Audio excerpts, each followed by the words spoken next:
You destroyed everything! My dad Lawrence screamed, his face red with rage, as he slammed the IRS audit notice on the kitchen table. The papers scattered across the worn wood surface like accusations.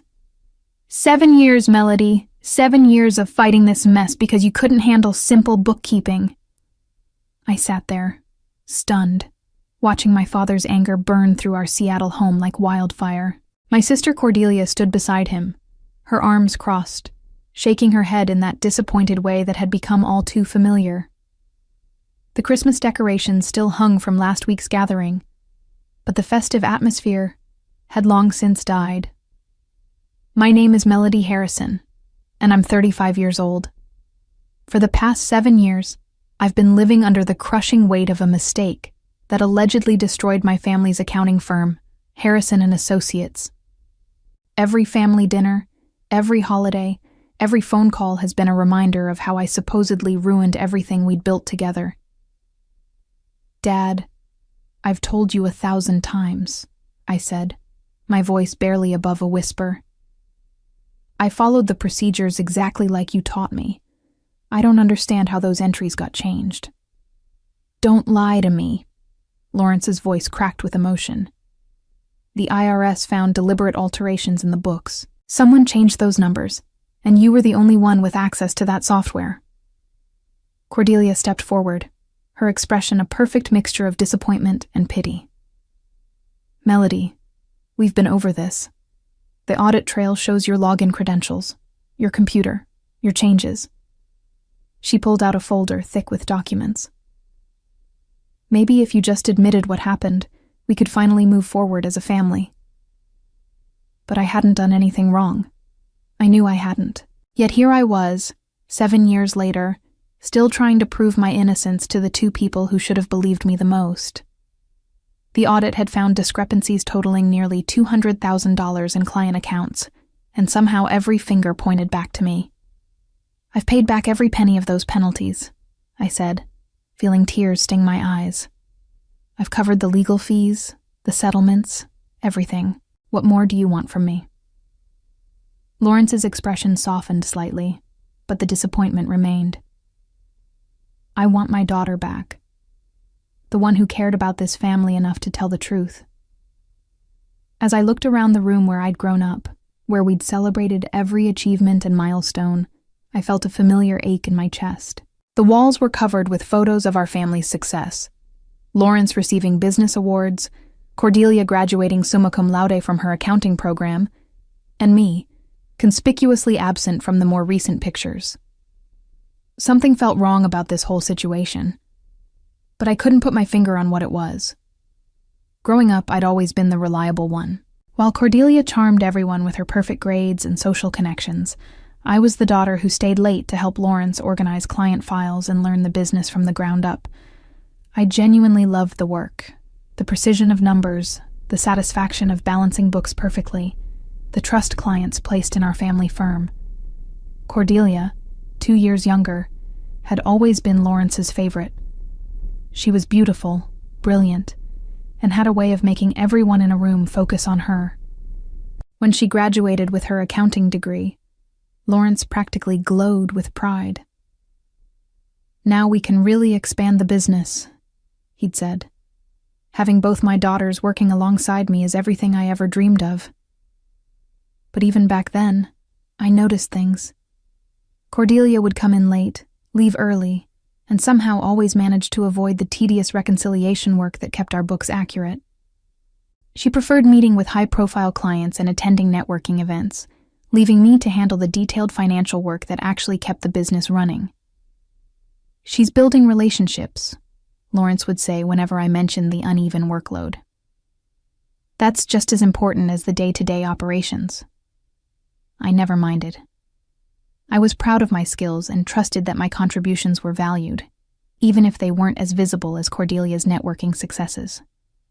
I had my own apartment in Capitol Hill, a small but comfortable place where I could decompress after long days at the office. The changes started gradually in the months before the audit. Cordelia began staying later, often working alone in the office after everyone else had gone home. She volunteered to handle more of the software updates and system maintenance, tasks she'd always avoided before. "I want to be more involved in the technical side," she explained when Lawrence praised her newfound dedication. "Melody's taught me so much about how everything works." I remember feeling pleased that she was finally taking more interest in the crucial back-end operations. We even had some good conversations about accounting procedures and client management during those weeks. She asked detailed questions about our software systems and seemed genuinely interested in learning how everything connected. Looking back now, I realized she was asking about security protocols, backup procedures, and audit trails. At the time, I thought she was just being thorough. I was happy to share my knowledge with my sister. The audit notice arrived on a Tuesday morning in March. Lawrence opened it during our weekly staff meeting, and I watched his face drain of color as he read the formal language about discrepancies requiring immediate investigation. "They're looking at our books from the past 2 years," he said quietly. "They want everything. Every transaction, every adjustment, every piece of documentation." I felt confident. Our books were meticulous. I double-checked every entry, maintained perfect records, and followed every procedure to the letter. I even welcomed the audit as a chance to prove how well-run our business was. How naive I was. The IRS investigators arrived 3 weeks later, and my world began to crumble. They set up in our conference room with boxes of documents and laptops, methodically going through every transaction with the intensity of surgeons examining a patient. I cooperated fully, walking them through our procedures and explaining our filing systems. Agent Patricia Williams seemed particularly interested in our software logs and user access records. She was thorough but professional, asking detailed questions about who had access to what systems and when. "Miss Harrison," Agent Williams said during my interview, "we found several entries that were modified after the initial posting. Can you explain why these changes were made?" I stared at the printouts she handed me. The numbers were wrong, completely different from what I remembered entering. Client payments had been moved between accounts, expense categories had been changed, and there were adjustments I'd never made. "I don't understand," I said, studying the documents. "These aren't the entries I made. Someone must have changed them after I input the original data." Agent Williams nodded, making notes. "According to our computer forensics team, these changes were made using your login credentials from your workstation. Can you explain how that might have happened?" My stomach dropped. I always log out when I leave my desk. I never share my password with anyone. The timestamp shows these changes were made at 11:47 p.m. on February 14th. Were you in the office that night? February 14th, Valentine's Day. I'd been home that evening, having dinner with my college friend Patricia at a restaurant downtown. I had the receipt in my purse, the credit card statement, even photos we'd taken at the restaurant. No, I was out that evening. I can prove it. I showed her the evidence, feeling a mix of relief and confusion. Someone else must have used my login somehow. But Agent Williams' expression remained neutral. "We'll need to investigate further. In the meantime, we'll need you to step away from any financial responsibilities until this is resolved." The investigation dragged on for months. Every week brought new questions, new accusations, new evidence that seemed to point directly at me. The computer logs showed my credentials, my workstation, my access codes. The financial discrepancies totaled $197,000 across multiple client accounts. Lawrence grew more distant with each revelation. "How is this possible, Melody?" he asked during one particularly painful family dinner. "If you didn't make these changes, then who did?" Cordelia was supportive during those early days, often staying after our family meetings to offer comfort. "I know you didn't do this intentionally," she'd say. "Maybe you were just overwhelmed and made some errors. Dad will understand eventually." But I knew I hadn't made any errors. I'd been meticulous, careful, and professional. Someone had deliberately altered our books, and that someone had done it using my access. The question that haunted me as the investigation continued was simple. Who else could have had access to my login credentials? I was about to discover that the answer was closer to home than I ever imagined.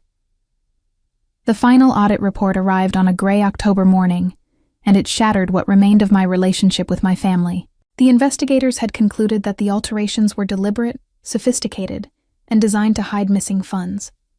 The penalties alone would cost the business nearly $300,000, not including legal fees and the damage to our reputation. Lawrence called an emergency family meeting that evening. I walked into his home office feeling like I was approaching my own execution. The room smelled of old leather and disappointment, the same space where he'd taught me about business ethics and family loyalty years before. "The final report confirms it," Lawrence said without looking up from the paperwork. "Deliberate manipulation of client accounts. Funds moved between accounts to hide shortfalls. The pattern shows planning and intent." Cordelia sat in the chair across from his desk, her face a mask of carefully controlled emotion. "What does this mean for the business?" she asked quietly. "We'll survive, but barely. The penalties will wipe out most of our reserves. Some clients are already talking about leaving." Lawrence finally looked at me, and I saw something die in his eyes. "Melody, I need to know. Did you take money from client accounts?" The accusation hit me like a physical blow. "Dad, I would never steal from our clients. You know me better than that." "I thought I did." His voice was barely a whisper, but the evidence doesn't lie. The computer logs, the timing, the sophistication of the alterations, it all points to someone with your level of access and knowledge. Cordelia reached across the desk and touched Lawrence's hand gently. "Dad, maybe we should consider that this was a cry for help. Melody's been under a lot of stress lately." I stared at my sister in disbelief. "A cry for help? Cordelia, I didn't do this." "The evidence says otherwise," Lawrence said firmly. "And until you're willing to take responsibility for what you've done, I can't have you involved in the business." That night, he read me out of his will. My inheritance, which would have been my share of the family business, was revoked. "Actions have consequences," he said as he signed the papers. "When you're ready to tell the truth, we can talk about rebuilding trust." Over the following months, the financial pressure became crushing. The business couldn't afford to pay the penalties, so I voluntarily took on the debt. I refinanced my apartment, took out personal loans, and started working freelance accounting jobs to generate enough income to cover the payments. Every month, I sent checks to cover the legal fees, audit penalties, and business loans. Every month, I felt the weight of guilt and confusion pressing down on me like a stone. My family gatherings became exercises in public shame, with Lawrence and Cordelia treating me like a criminal who hadn't yet confessed. "We appreciate what you're doing to make this right," Cordelia would say in front of other family members, her voice dripping with false compassion.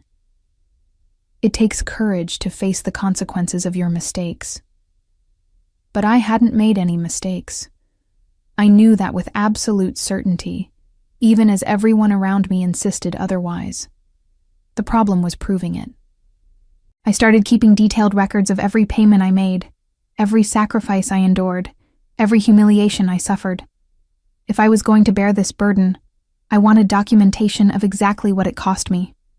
The file grew thick with receipts, bank statements, and copies of checks totaling over $200,000 in penalties and fees. The worst part wasn't the money, it was the isolation. Friends started treating me differently when word spread about the audit. Professional contacts became distant. Even casual acquaintances seemed to look at me with suspicion, as if financial fraud was contagious. I found myself working longer hours, partly to pay the bills and partly to avoid the judgmental looks and whispered conversations. My world had shrunk to my small apartment, my freelance clients, and the monthly ritual of writing checks to cover my supposed crimes. But late at night, when the bills were paid and the apartment was quiet, I couldn't shake the feeling that something fundamental was wrong with the whole situation. 2 years into my exile from the family business, I began to notice patterns that didn't make sense. While I struggled to cover the audit penalties and legal fees, Cordelia seemed to be thriving. She'd moved into a luxury apartment in downtown Seattle, started driving a brand new BMW, and had taken several expensive vacations that she documented extensively on social media. Business consulting is really taking off, she explained when I asked about her obvious prosperity during one awkward family dinner. I've been helping other accounting firms improve their security and compliance procedures. The irony wasn't lost on me. My sister was building a career on the back of our family's audit disaster, positioning herself as an expert on the very problems that had supposedly been my fault. She spoke at industry conferences about preventing internal fraud and identifying warning signs of employee misconduct. Lawrence beamed with pride when she showed us articles featuring her expertise. "At least something good came out of this mess," he said, carefully not looking at me. "Cordelia's really made a name for herself." I forced myself to smile and offer congratulations, but something twisted in my stomach. While I worked 60-hour weeks to pay for penalties I didn't incur, my sister was profiting from our family's reputation crisis. The breaking point came during Thanksgiving dinner that year. We were gathered around Lawrence's dining room table, the same table where we'd celebrated business successes and family milestones for decades. The conversation turned to Cordelia's latest consulting contract, a prestigious engagement with a major accounting firm in San Francisco. "They specifically requested me because of my experience with audit remediation," Cordelia said, cutting into her turkey with precise movements. "They want someone who understands how these fraud schemes develop and how to prevent them." "Fraud schemes?" I repeated slowly. "Is that what we're calling what happened to our business?" Cordelia looked up, her knife paused mid-cut. "Well, yes. The audit found evidence of deliberate manipulation. That's fraud by definition." "And you think I deliberately manipulated our books to steal from clients?" The table went silent. Lawrence set down his fork and looked between us with the expression of a man tired of refereeing the same fight. "Melody, we've been through this," he said quietly. The evidence was clear. "Can we please just have a peaceful dinner?" But I couldn't let it go. "Cordelia, when you consult with these firms about preventing fraud, do you tell them that the perpetrator in our case was never actually prosecuted? That the supposed criminal was never even formally accused of a crime?" Cordelia's composure cracked slightly. "The lack of criminal charges doesn't mean no crime occurred. Sometimes prosecutors choose not to pursue cases for various reasons. Such as insufficient evidence to meet the criminal standard of proof," she said quickly. "That doesn't mean the behavior was acceptable, or that there weren't consequences." I stared at my sister across the table, studying her face in the candlelight. Something in her tone, in the way she'd answered so quickly and specifically, triggered a memory. During the audit, she'd demonstrated an unusual knowledge of legal standards and prosecution guidelines for financial crimes. At the time, I'd assumed she was just researching to better understand our situation. Now I wondered if there was another explanation. "You seem to know a lot about criminal prosecution standards," I said carefully. "Have you been researching this topic extensively?" Cordelia's hand tightened on her knife. "Of course I have. Our family business was nearly destroyed. I wanted to understand exactly what happened and how to prevent it from happening again." The conversation moved on, but I couldn't stop thinking about her reaction. That night, I made a decision that would change everything. I started my investigation the next morning, driven by an intuition I could no longer ignore. If someone had used my login credentials to alter our books, they would have needed detailed knowledge of our systems, access to the office, and familiarity with accounting procedures sophisticated enough to fool an IRS audit. The list of people with that combination of knowledge and opportunity was very short. I contacted our former IT consultant, Trevor Yamamoto, who had helped us set up our computer systems. Over coffee at a downtown cafe, I asked him about security protocols and user access logs. "The thing about your old system," Trevor said, stirring sugar into his latte, "is that it kept much more detailed logs than most people realized. Every keystroke, every mouse click, every file access was recorded with timestamps and location data." Location data? IP addresses, machine identifiers, even physical location if the computer had GPS capabilities. The audit team probably only looked at the basic login information, but there would have been much more detailed data available. My heart raced. Would that data still exist? Depends on the backup procedures. Most firms keep archived logs for at least 7 years for compliance purposes. You'd need administrative access to retrieve them, though. I spent the next week researching data recovery and forensic analysis procedures. What I learned was both encouraging and frustrating. The detailed logs Trevor described would indeed show exactly who had made what changes when, but accessing them would require technical expertise I didn't possess. That's when I remembered something important. Before the audit, Cordelia had volunteered to handle our system backups and archive procedures. She'd insisted on taking over that responsibility, claiming she wanted to learn more about the technical side of the business. I drove to the office building where Harrison and Associates had operated. The business had downsized significantly after the audit, but Lawrence still maintained a small office on the second floor. I used my old key code, hoping he hadn't changed it. The office was quiet and dimly lit. Most of our old equipment was gone, but I knew Lawrence kept financial records and backup drives in the fireproof safe behind his desk. If the detailed system logs still existed, they would be there. I found boxes of backup drives dating back 8 years. Each was carefully labeled with dates and system identifiers. My hands shook as I located the drives covering the period when the fraudulent entries had been made. Using a laptop I'd brought, I began searching through archived files. The technical data was overwhelming, thousands of entries showing every interaction with our accounting system. But slowly, patterns began to emerge.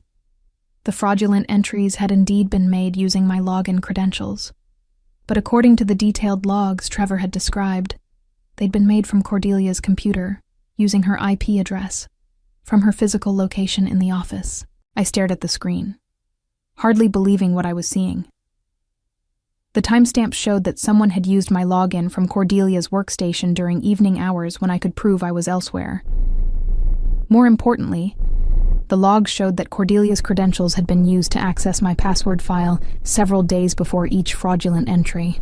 She had stolen my login information, used it to make the alterations, and then covered her tracks by deleting the obvious evidence while preserving plausible deniability. But there was more. Hidden in a folder marked Personal Backup, I found something that made my blood freeze. It was an email draft, never sent, dated 3 days before the audit notice arrived. The subject line read, "Contingency Plan, M Investigation." I opened the file with trembling fingers and read the most devastating betrayal of my life. The email was addressed to no one, clearly a draft that Cordelia had written but never intended to send. It was a detailed plan for handling the upcoming audit and ensuring that I would take the blame for her alterations to our books. The changes I made to client accounts should be discovered within the next few weeks, the email began. I've been careful to use Melody's login credentials for every alteration, and I've deleted the obvious traces from the system logs. When the investigation begins, the evidence will point directly to her. I read the words 3 times before their full meaning sank in. My sister had deliberately sabotaged our family business and systematically framed me for her crimes. But it got worse. Melody's personality works in my favor, the email continued. She's always been the responsible one, the one who takes blame even when it's not deserved. She'll accept guilt for these changes because she can't imagine that her own sister would betray her so completely. The clinical detachment in her tone was almost worse than the betrayal itself. She had studied my character, identified my weaknesses, and exploited them with surgical precision. The key will be maintaining sympathy for her while supporting Dad's disappointment. I need to appear loyal to family while letting her dig herself deeper into guilt and isolation. The consulting opportunities from this audit scandal should be worth at least $500,000 over the next 3 years. My hands shook as I printed multiple copies of the email. This wasn't just fraud. It was conspiracy, calculated destruction of family bonds for financial gain. Cordelia had stolen money, destroyed our business, and ruined my reputation because she saw an opportunity to profit from our family's crisis. The email ended with a list of potential consulting clients and speaking opportunities that would be available to someone with insider experience in accounting fraud cases. She had planned to build her entire career on the wreckage of our family business and my destroyed reputation. I sat in the empty office, surrounded by the ghosts of our family's success, and felt a cold fury settle in my chest. For 7 years, I had carried guilt that belonged to someone else. I had paid for crimes I didn't commit, endured shame I didn't deserve, and watched my sister profit from my suffering. That ended today. I called Lawrence and Cordelia separately, asking them to meet me at his house that evening for an important family discussion. I told them I had something significant to share about the audit situation, something that might help us finally move forward. Lawrence sounded tired, but hopeful. "Are you ready to tell us what really happened, Melody?" "Yes, Dad," I said quietly. "I'm ready to tell you exactly what happened." Cordelia's response was more cautious. "What kind of information are you talking about?" "Evidence," I said simply. "Documentation that changes everything we thought we knew about the audit." That evening, I arrived at Lawrence's house carrying a briefcase containing printouts of the system logs, copies of Cordelia's email, and a detailed timeline showing exactly how she had executed her fraud. I had also prepared a comprehensive financial analysis showing how my payments over the years had exceeded the actual penalties by more than $50,000. Lawrence was already seated in his office when I arrived. Cordelia came in a few minutes later, looking polished and confident in her business attire. She had no idea that her 7-year conspiracy was about to crumble. "Thank you both for coming," I said, setting my briefcase on Lawrence's desk.